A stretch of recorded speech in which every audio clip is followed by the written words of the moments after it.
¿Cuál creen ustedes que es la voluntad de Dios para nuestra vida? Y quiero que respondas a esta pregunta con la persona que tienes al lado.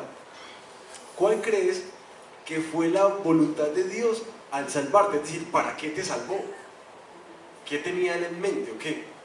Es decir, si la salvación es algo como que, entonces, bueno, yo me arrepiento de mis pecados y le entrego mi vida al Señor Jesucristo y de aquí para allá espero hasta que me muera para poder ser salvo, ¿o qué es lo que Dios está haciendo? ¿Cuál es la voluntad de Dios para mi vida?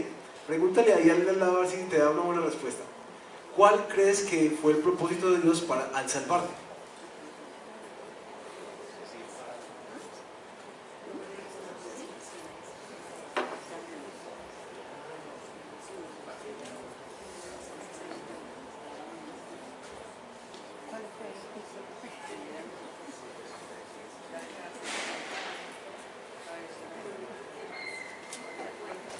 Ahora un par de respuestas.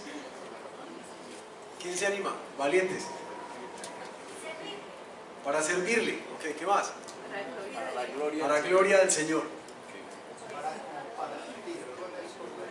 Para compartir con Él por la eternidad. Exacto.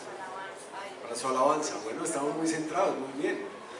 Hoy vamos a detallar uno de los propósitos particulares de la voluntad de Dios, que particularmente para mí fue una cosa que transformó la forma en que yo vivo la fe diaria y todas las circunstancias. Básicamente es unas, como les decía en alguna ocasión, unas gafas con las que uno lee toda la historia y lee su propia historia.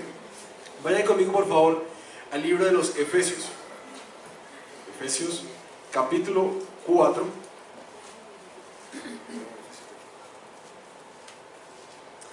Vamos a continuar desde el versículo 7. Recuerdan, la semana pasada hablamos de un ruego de Pablo para que viviéramos una vida digna del llamamiento de Dios y cómo nos invitaba a la unidad, a ser humildes, pacientes, tolerantes, amables unos con otros. Y aquí en el versículo 7 introduce un pero, eso es un contraste. Y desde ahí vamos a mirar cómo es que en esta unidad de la que veníamos hablando arriba, la cual tenemos que conservar y trabajar por, y esforzarnos por mantenerla, como en medio de esa unidad también hay una diversidad. Pero, versículo 7. Pero a cada uno de nosotros se nos ha dado gracia en la medida en que Cristo ha repartido los dones. Por eso dice, cuando ascendió a lo alto, se llevó consigo a los cautivos y dio dones a los hombres. ¿Qué quiere decir esto? De que ascendió, sino que también descendió a las partes bajas, o sea, a la tierra. El que descendió es el mismo que ascendió por encima de todos los cielos para llenarlo todo. Hago un breve comentario de este tema. La figura aquí es una figura de guerra. Cuando los reyes salían y conquistaban, traían consigo los despojos que habían tenido del reino al cual habían derrotado. Y una práctica normal en el tiempo era que el rey repartía los despojos con el ejército que fue con él, ¿sí? Esa es la imagen que toma Pablo de que Cristo descendió a la tierra y llevó consigo en su victoria dones que luego repartió entre todos, que a todos nos han sido dados dones. Versículo 11. Él mismo, ¿quién? Él mismo constituyó a unos apóstoles, a otros profetas, a otros evangelistas y a otros pastores y maestros, a fin de capacitar al pueblo de Dios para la obra del servicio, para edificar al cuerpo de Cristo. De este modo, todos llegaremos a la unidad de la fe y del conocimiento del Hijo de Dios, a una humanidad perfecta que se conforme a la plena estatura de Cristo. Así, ya no seremos niños, zarandeados por las olas y llevados de aquí para allá por todo viento de enseñanza y por la astucia y los artificios de quienes emplean artimañas engañosas. Más bien, al vivir la verdad con amor, creceremos hasta ser en todo como aquel que es la cabeza, es decir, Cristo. Por su acción, todo el cuerpo crece y se edifica en amor, sostenido y ajustado por todos los ligamentos según la actividad propia de cada miembro. Oremos. Y toma un momentico para poner tu mente, tu corazón, tu vida delante del Señor. si vamos a hablar de entender la voluntad de Dios en tu vida, entonces esta predicación es vital para ti y para mí. Así que pídele al Señor que te ayude a entender su voluntad en tu vida.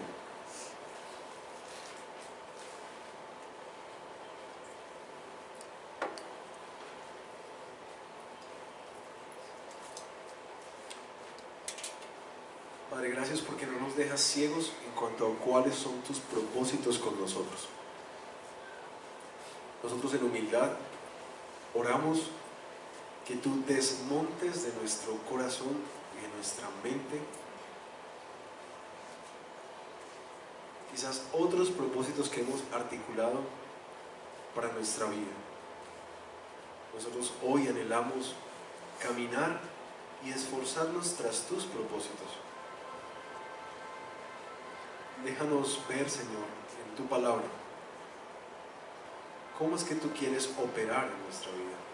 ¿Cuál es la obra que estás llevando a cabo en nosotros y a través de nosotros? Para que de alguna manera cada vez más nuestra vida y esta comunidad brille para la gloria, para la alabanza de Dios Padre. En Cristo Jesús. Amén.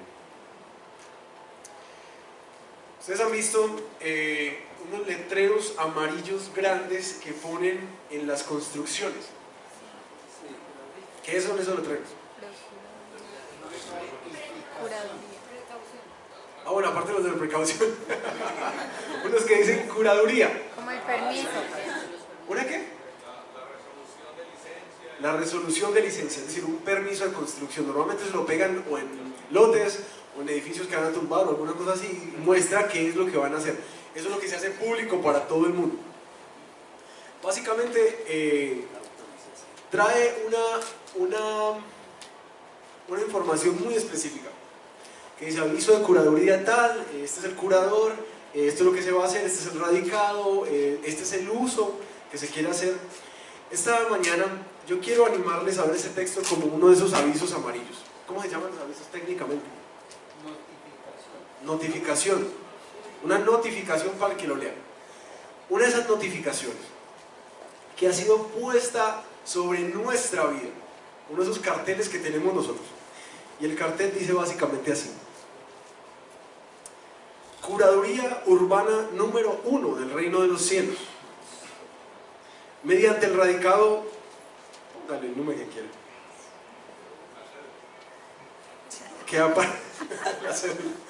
que a partir de la fecha en la que tú entregaste tu vida a Cristo, el Padre Celestial se dispuso a la construcción en modalidad de obra nueva, entre paréntesis, demolición total, con el propósito de formar la imagen de Cristo en Carlos Mario, en Luz Mary, en Juan, en Claudia, en Mauricio, en Diana, en cada uno de nosotros. Ese letrero está pegado en nuestro corazón. Fecha de entrega, uso, para la gloria de Dios.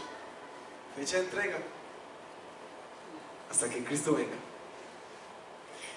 Vamos a ver hoy en nuestra predicación 6 características de la construcción que Dios está llevando a cabo en nuestra vida. 6 características. Primero vamos a hablar de cuál es el proyecto de Dios. ¿Cuál es la estrategia que Dios tiene entre manos para lograrlo? ¿Cuáles son los recursos que Dios utilizará para eso? ¿Cuáles son los contratiempos que tiene todo proyecto? ¿O no, señores arquitectos? Contratiempos de todo proyecto. ¿Cuál es el tiempo de entrega?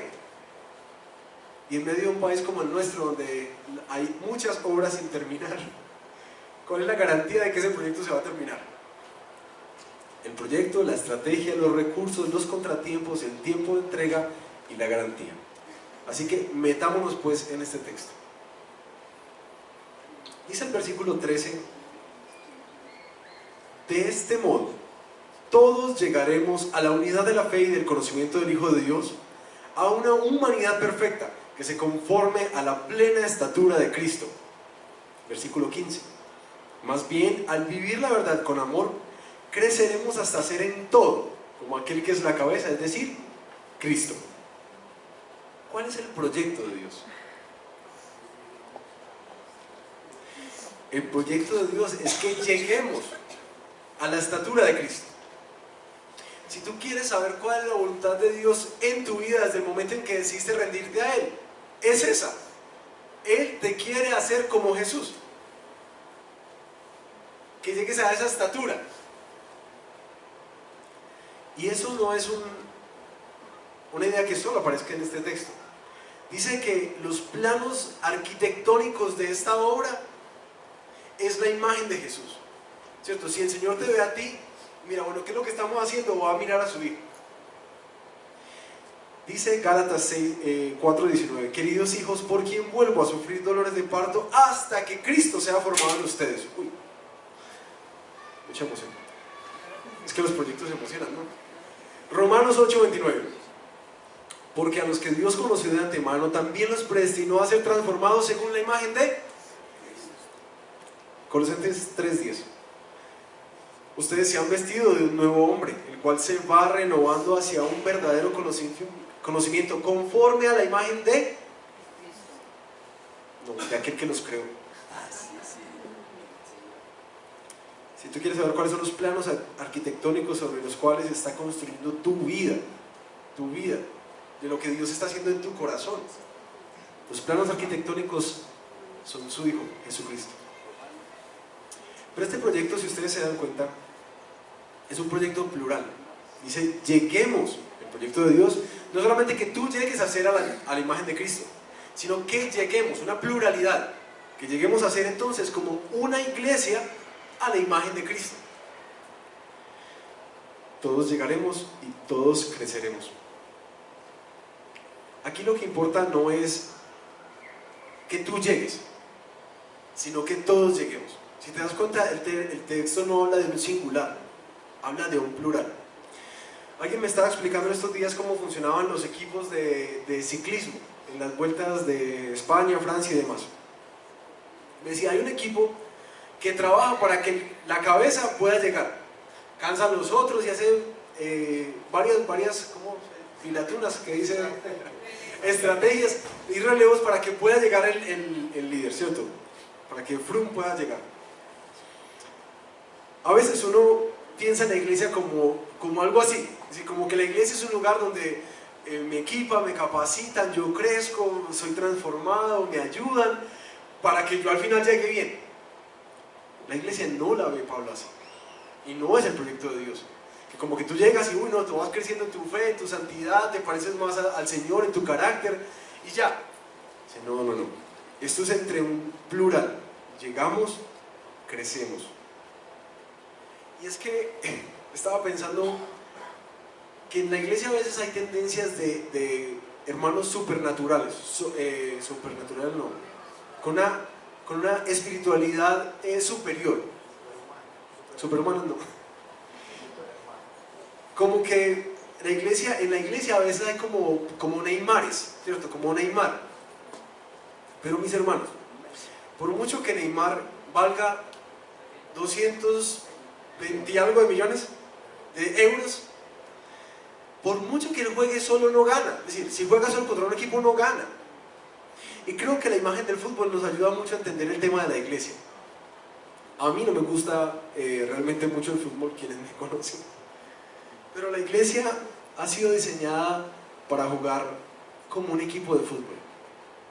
11 hombres en una cancha que trabajan juntos en este caso nosotros, por la calificación al mundial. Así se ve una iglesia. No porque llegue Falcao o porque James, si es que puede jugar, llega. No, porque todo el equipo llega, toda la selección llega a la clasificación y toda la selección gana la copa y toda la selección gana medallas. Así fue diseñada la iglesia para funcionar. Nunca como Froome que va a la punta, sino como un equipo, como una selección que llega a toda junta. Una espiritualidad, según esto, que no sufre, que no acompaña y que no trabaja por el crecimiento de la fe de otros, no es una verdadera espiritualidad. Se lo repito, una espiritualidad que no sufre, que no acompaña y que no trabaja por el crecimiento de otros en la fe, no es una verdadera espiritualidad. Aquí no llegamos a hacer como esa parábola de Lucas 18, del fariseo y el publicano: Señor, yo te doy gracias, porque yo no soy como estos hombres. Esa no es la imagen de la iglesia que el Señor está edificando. Pero si el proyecto es hacernos como su Hijo y que todos lleguemos a esta estatura, ¿cuál es la estrategia de Dios? ¿Cómo es que Dios llega a hacer ese proyecto? Vayan conmigo al versículo 7. El versículo 11. Él mismo constituyó a unos apóstoles, a otros profetas, a otros evangelistas y a otros pastores y maestros, a fin de, con el propósito de capacitar al pueblo de Dios para la obra de servicio, para edificar el cuerpo de Cristo. Vamos a ver si entendemos la estrategia de Dios para construir nuestra vida. ¿Para qué Dios da pastores y maestros a la iglesia? ¿Para qué da líderes? Según este texto, ¿para qué? Para capacitar. ¿Y a quiénes es que se capacita? Al pueblo de Dios. Al pueblo de Dios. ¿Y para qué se capacita al pueblo de Dios? Para servir, para la obra de servicio. Para edificar el cuerpo, y lo haces a través del servicio. Mejor dicho, la estrategia que Dios tiene, y oiga muy bien, la estrategia que Dios tiene para formar tu vida y transformarte a la imagen de Jesús, y que esta iglesia de alguna manera refleje al maestro que sigue, al Señor Jesucristo, es así. Somos capacitados para edificar. Y no es Carlos Mario, o yo, o Juanca, o yo. Es el cuerpo. ¿Y quién es el cuerpo aquí? Capacitados para edificar. O sea que en este caso nosotros venimos siendo muchos obreros. Una de las cosas curiosas que me llamó la atención del fútbol, que uno no puede escapar del fútbol aquí en Colombia, es que donde tú te pares hay una pantalla gigante, y por ahí, bueno, si pasas por algún barcito o algo así, vas a ver por ahí unos 20 o 30, 40 técnicos sentados viendo el partido. ¿Sí o no? Hombre, pero es que debería meterlo, pero es que le falta, es que hay que meterle más presión. Me dice como que todo el mundo sabe que tiene que pasar ahí, todo el mundo, ¿o no, Juanchito? Todo el mundo sabe que tiene que hacer el director técnico, y sabe que tiene que hacer el equipo. El pastor Carlos ha utilizado esta ilustración antes, y si a la iglesia parece como un equipo de fútbol, realmente, donde hay 11 jugadores en la cancha. Esos son los que dan todo ahí, la sudan, sufren, la pelean, y en las gradas hay 1000, 2000, 5000 espectadores como técnicos. No, es que lo que le falta es, o no, algunos no son tan malos, algunos dicen: eso, pastor, qué era de predicación, no, pero es que usted como ora, qué bendición, no, vea qué bonito este programa que hicieron, no, que es súper chévere. Digamos que ojalá fueran muchos así, pero otros es como que, es que en esa iglesia lo que falta es que haya falta más evangelismo, es que hay que trabajar más con los niños, no, es que, vean, necesitamos otro videobeam, no, pero es que sí, es que la alabanza fuera un poquitico más, no, pero es que sí, ¿por qué no tenemos impacto social? ¿Por qué no hacemos obra social aquí? La verdad es que a veces la iglesia se ve así, unos pocos dándola toda, y 100, 200 técnicos sentados pensando qué es lo que se tiene que hacer. Mis hermanos, ¿o no? Me van a contestar los 11.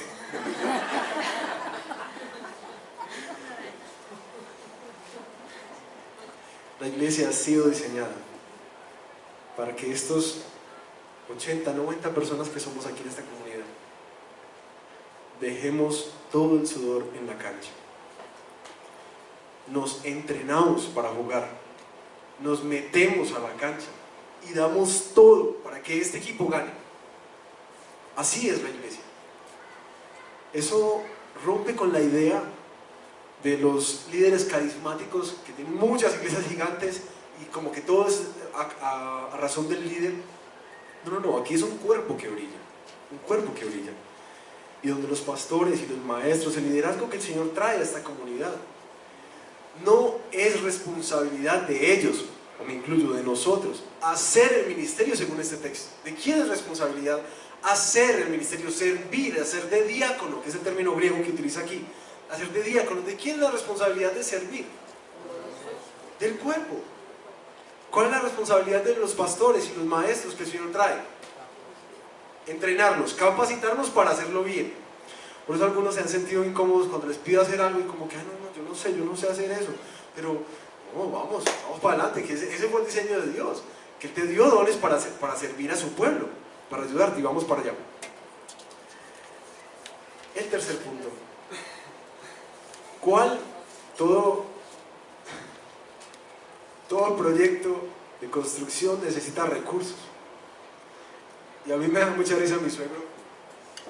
Siempre me dice, hombre Jonathan, pero es que son 20 millones de pesos, hermano. Eso no es nada. Yo, Mauro, pero todo proyecto requiere recursos, ¿sí o no? Versículo 7. A cada uno de nosotros se nos ha dado gracia en la medida en que Cristo ha repartido los dones. Literalmente se podría traducir como que a cada uno se nos ha dado un ministerio. Porque si recuerdan, en las prédicas anteriores hablábamos que Pablo entendía su labor de evangelismo, de predicar el evangelio, como un don, pero también como una gracia. Ese era el ministerio y él era responsable delante de Dios por aquel ministerio que le había dado. Lo que está diciendo aquí es que a todos nosotros, aquí no sale ninguno, a todos se nos ha dado gracia, un don y ministerio para servir a otros. Así que si hablamos de cuál es el recurso de Dios para que mi vida se parezca más a Jesús y para que esta iglesia se parezca más a su Señor, el recurso eres tú. El recurso eres tú. Y yo no sé si tú te sientas un recurso útil para Dios. Un recurso útil para Dios. No, pues es que realmente a mí no me gusta mucho hablar en público. Hay otros que sí les gusta más hablar en público, pues no me ejemplos por ahí.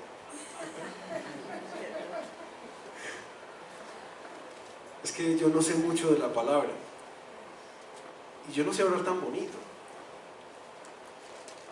Pero este texto no te deja por fuera. Te dice que Dios te dio dones a ti. Te capacitó. Y hay que saber qué son. Para muchos es más identificarlos. Y creo que lo que pasa es que a veces entendemos los dones como algo muy visible, como muy grande, ¿cierto? Pero te digo, esos dones son un regalo de la gracia de Dios para personas como yo. Yo necesito constantemente de los dones y no saben la cantidad de veces que he sido edificado en mi fe por cosas que ustedes están haciendo. Como le decía alguien en una consejería esta semana, tus debilidades me están retando en mi fe. La generosidad de algunas personas aquí me está retando en la fe. La fe que tienen unos. Pásame, no, pastor, tranquilo, que es que el Señor está en control. Yo supuestamente tenía que decir eso. Me está retando aquí. Y no solamente las cosas bonitas, las exhortaciones de algunos que me han dicho, no, mira, ten cuidado con eso. Eso está transformando mi vida. Y estaba haciendo una lista en esta semana de algunos dones. Digamos, la enseñanza de algunos maestros de los grupos pequeños nos ayuda a conocer más a Jesús. La misericordia me ayuda a sentir de una forma real la compasión de Cristo en mi vida. La generosidad me recuerda que el Señor es mi proveedor y que yo puedo proveer a otros. La buena administración que algunos tienen, ay, gracias al Señor por eso, me ayuda y me reta en ser un buen mayordomo. El evangelismo de algunos inspira nuestra vida a vivir anunciando a Cristo. Y algunos que normalmente los siervos, si las personas que se disponen, los que tú ves aquí muy temprano correteando en esta iglesia, a veces ellos son los que sienten que no tienen dones, y es de los dones que más impactan. Porque el Señor dijo que el que quiera ser el primero debe hacerse siervo de todos. Así que es uno de los dones más preciosos del Señor. Y para algunos la fe que tienen nos ha ayudado a creerle a Dios y a tomar pasos arriesgados de fe por Él. Así que ningún don es de prescindir. Todos son necesarios. Y para hacer algo como práctico en esto de los dones, porque quisiera que te conectaras con la realidad de que tú tienes algo que bendice a esta iglesia y que bendice al hermano que tienes al lado. Un teólogo, T.D. Jeer, hablaba de 3 preguntas que uno puede sumar para poder entender, bueno, ¿dónde están mis dones? 1. Revisa cuáles son tus habilidades. ¿Qué cosas naturalmente haces bien? 2. Busca cuáles son tus afinidades, las cosas que te importan, las cosas que te gustan, eso como que te pone a palpitar el corazón. Y 3. Mira dónde otros te afirman, te animan, te dicen, uy, no, qué chévere esto que hiciste. Y en el punto en donde esas 3 cosas se unan, como una intersección, seguramente ahí va a estar tu don. Se lo repito, tus habilidades, tus afinidades y la afirmación de otros. Me encantaría tomar tiempo para que hiciéramos este ejercicio acá, sería bastante interesante. Lo pongo como un ejemplo en mi propia vida. ¿Cómo fue que llegué a ser pastor? A mí me encantaba enseñar la palabra y amaba enseñarle a otros esas cositas que yo iba conociendo del Señor Jesús en la Biblia. Otros empezaron a identificar como que, ve, tan chévere como eso que viste, hombre. Y al mismo tiempo en mi corazón empezó a crecer esa urgencia porque otros conocieran eso que yo estaba viendo, que estaba transformando mi vida. Yo quería que transformara la vida de otros también. Y hice A más B y llegué aquí. Muchos quizás van a llegar aquí haciendo ese A más B, pero el tiempo lo dirá. ¿Por qué es tan importante que entiendas cuál es tu don, cuál es tu rol o cuál es tu posición en la cancha? Porque, mis hermanos, si Dios ha dado gracia, si la estrategia de Dios es que unos a otros nos edificamos, si el recurso de Dios eres tú, todo recurso es importante en la construcción. Todo recurso es importante dentro de la construcción. Y hay maneras únicas en las que tú puedes revelar a Jesús a la vida de otras personas, que las que yo no puedo, y a veces, mis hermanos, creo que las quejas y los reclamos que naturalmente nos salen al ver la iglesia del Señor Jesucristo, cuando notamos lo que falta, créeme que quizás es un llamado del Señor para que tu don sea activado.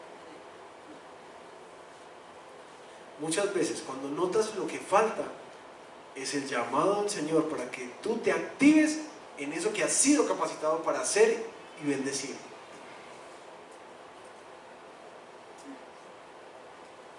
Yo creo que por eso, en ese sentido, hay muchos dones de esta iglesia que todavía no han sido activados y hay muchos ministerios que todavía no han sido iniciados. Aquí entre nosotros hay personas que sienten pasión por el evangelismo afuera. Hay unos que sienten pasión por las cárceles, otros por los niños, otros por los ancianos.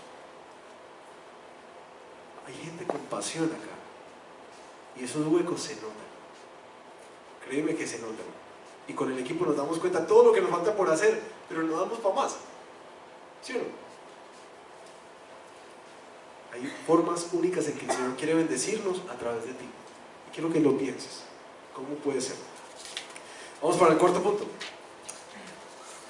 Como no todo es bonito y como no todos los proyectos salen como se plantearon en el papel, siempre hay contratiempos. Y quienes de pronto han comprado una casa en un proyecto, siempre hay una cláusula que te dice, no, puedes esperar unos 3, 4, hasta 6 meses más hasta la entrega. ¿Cuáles son los contratiempos de esta construcción? Los contratiempos aparecen en dos partes en este texto. Versículo 14, vayan conmigo. Así, ya no seremos niños, zarandeados por las olas y llevados de aquí para allá, por todo viento de enseñanza, y por la astucia y los artificios de quienes emplean artimañas engañosas. El primer contratiempo es la inmadurez espiritual. En medio de una construcción que se mantiene bajo ataque.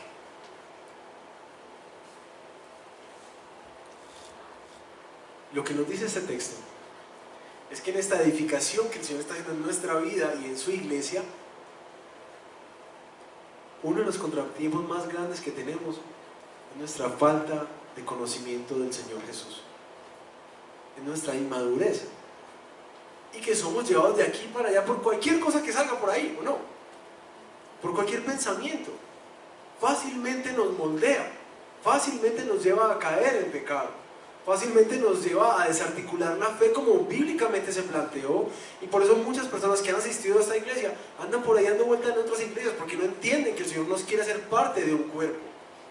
Todo viento de doctrina que nos pone como un barco sin ancla en alta mar, de aquí para allá.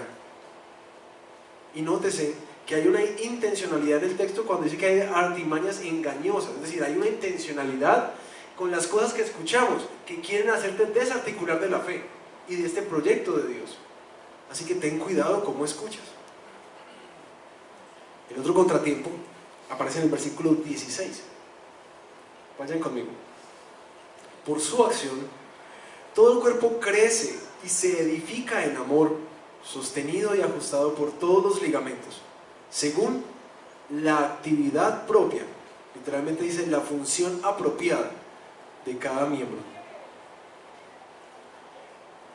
El segundo contratiempo de la construcción que Dios está llevando a cabo en nuestra vida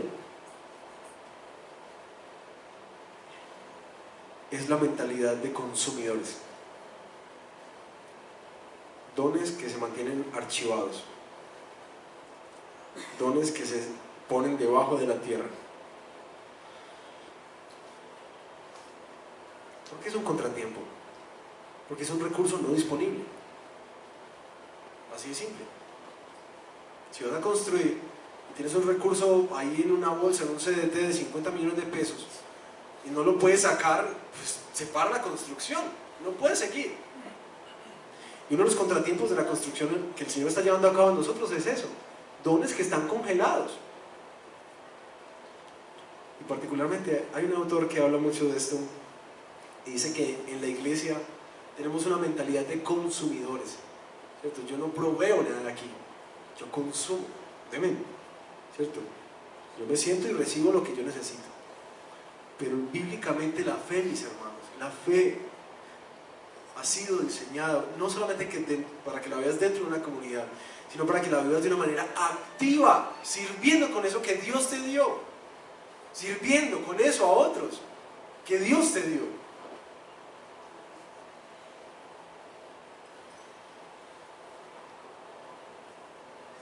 En el cuerpo de Cristo, dice el autor, no hay dos tipos de miembros, como el clero y el laicado, los pastores y maestros y la congregación, o dos series de expectativas. Todos los miembros tienen la misma tarea de fortalecer el cuerpo, aunque las responsabilidades sean distintas. Si tú no estás disponible, la construcción se para. ¿Ves la gravedad de esto?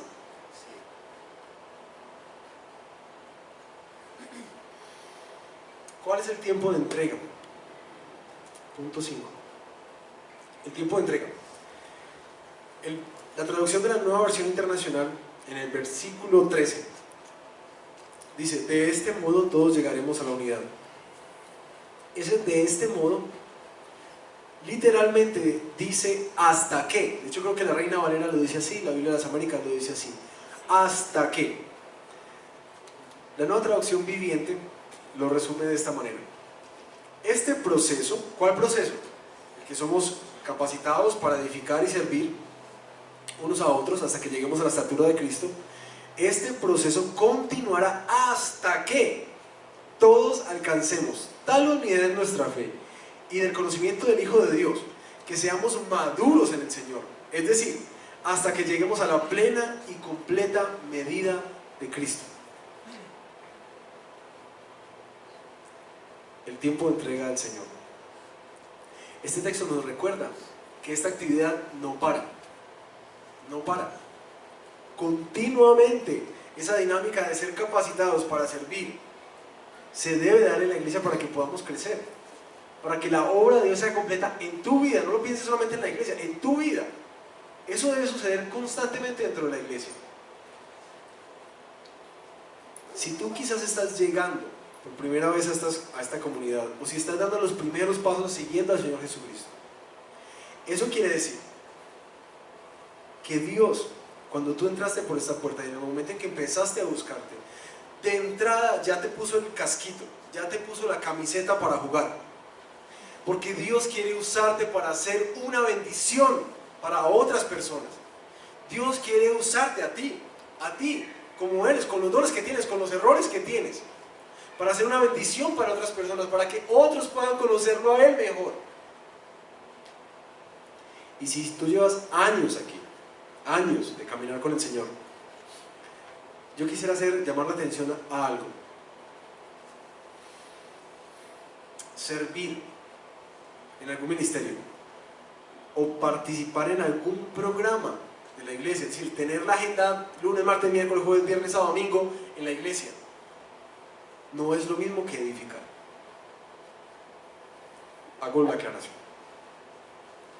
Que te metas en muchos programas de la iglesia no necesariamente hace que tu hermano crezca cada vez más a la imagen de Jesús.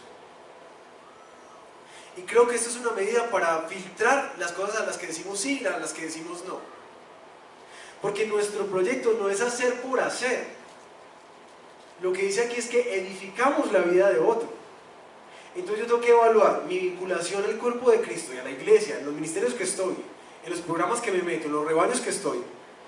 ¿Cuánto eso está cooperando para que Cristo sea formado en mí y para que efectivamente Cristo sea formado en otros? Porque creo que muchas veces la iglesia nos mete en una carrera de metas y haga un montón de cosas. Y esa no es la idea de la iglesia. La idea no es que te ocupes por ocuparte. La idea es que de alguna manera te capacites de tal forma que seas efectivo a la hora de formar en Cristo en otras personas. Así que quizás para los que llevamos años, eso es un buen punto de evaluación. Bueno, después de tantos años, ¿cómo es que Cristo está siendo formado en mi vida? ¿Y cómo es que Cristo está siendo formado en la vida de otros? Por último, un datico más que quería añadir a esto.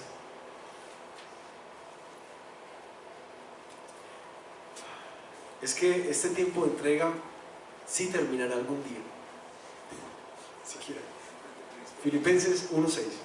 Estoy convencido de esto, que el que comenzó tan buena obra en ustedes la irá perfeccionando hasta el día de Cristo. O sea, sí hay una fecha límite de entrega. Por último,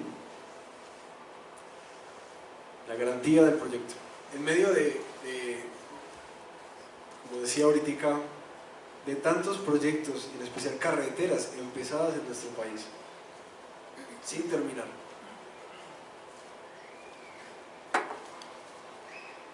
¿Qué nos garantiza que este proyecto va a llegar a buen término?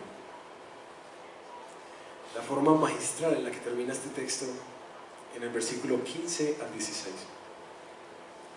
Más bien, al vivir la verdad con amor, creceremos hasta ser en todo como aquel que es la cabeza, es decir, Cristo.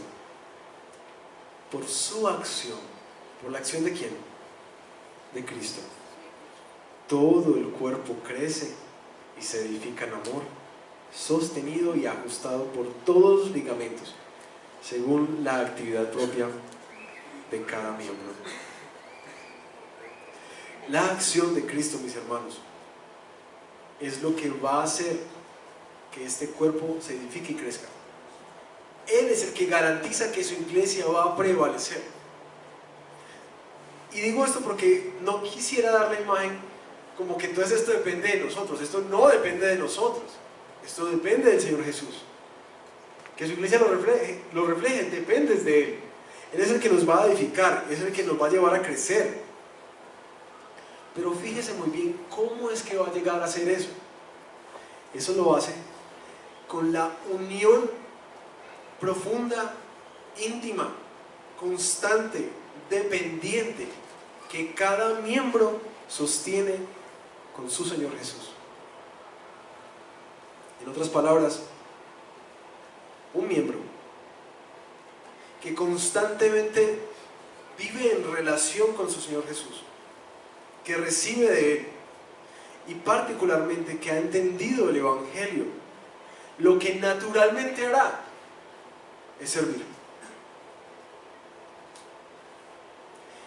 Miren que la articulación que dice Pablo aquí es que eso se da en amor. Y he encontrado un texto que me ha dejado como pensativo en estos días, en 1 de Juan 4:19. Nosotros amamos porque Él nos amó primero. Esto no es una cuestión de estrategias eclesiales o estrategias de comunidad. Entonces, no, pues venga, inscríbase, haga, traiga. Esto nunca va a empezar, mis hermanos. Esta imagen de Cristo, este proyecto nunca va a ser culminado si tú no te conectas con el Señor Jesús. Porque es la relación íntima con Él la que hace que actuemos de esa manera, la que nos articula con otros. Porque ¿saben qué? Cuando entendemos el Evangelio, que hemos sido amados por gracia, amaremos por gracia.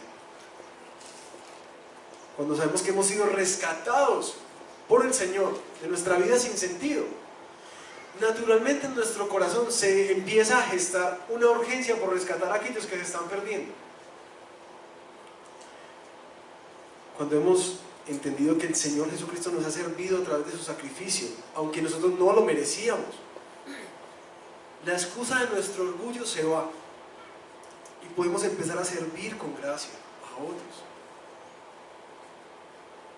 Cuando vemos que Él sacrificó su tiempo y sus recursos, nosotros empezamos a sacrificar los nuestros.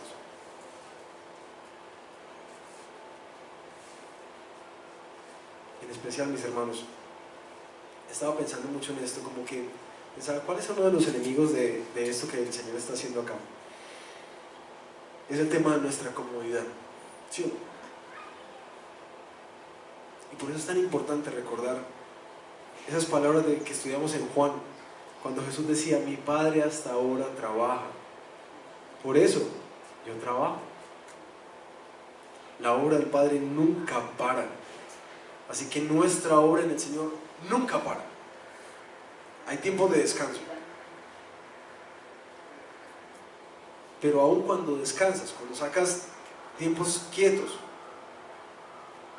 no aparece en las Escrituras algún momento en donde se diga que tu función en el cuerpo y tus dones van a parar. Puedes parar en un ministerio, puedes parar en funciones, pero tus dones nunca se deben detener, porque el cuerpo los necesita.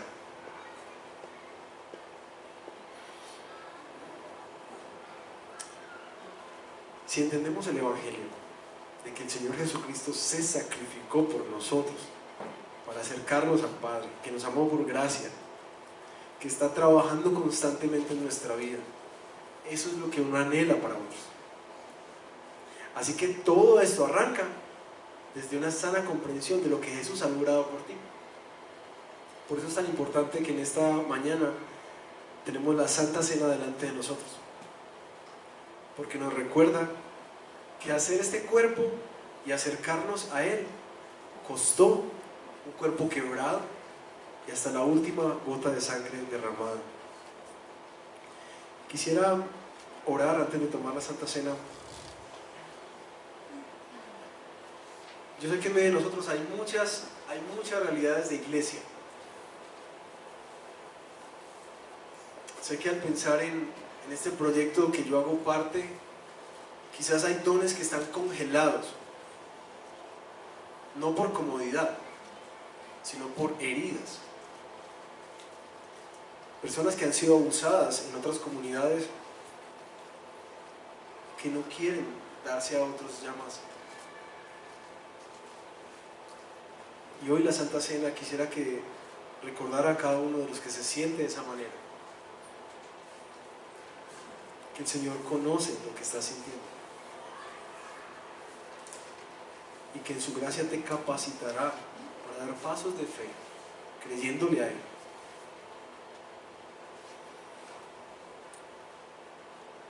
Quizás para otros hay un sentido de arrepentimiento, porque en verdad hemos sido de esos que nos sentamos en las gradas a ser técnicos de cómo el equipo juega, y con nuestros comentarios no solamente no edificamos, sino que destruimos, y destruimos a la iglesia preciosa del Señor Jesús. No pienses que es un comentario contra mí o contra los líderes. Esta es la iglesia del Señor, y cuando la criticas es a su novia, y quizás tengamos que arrepentirnos para acercarnos a la mesa.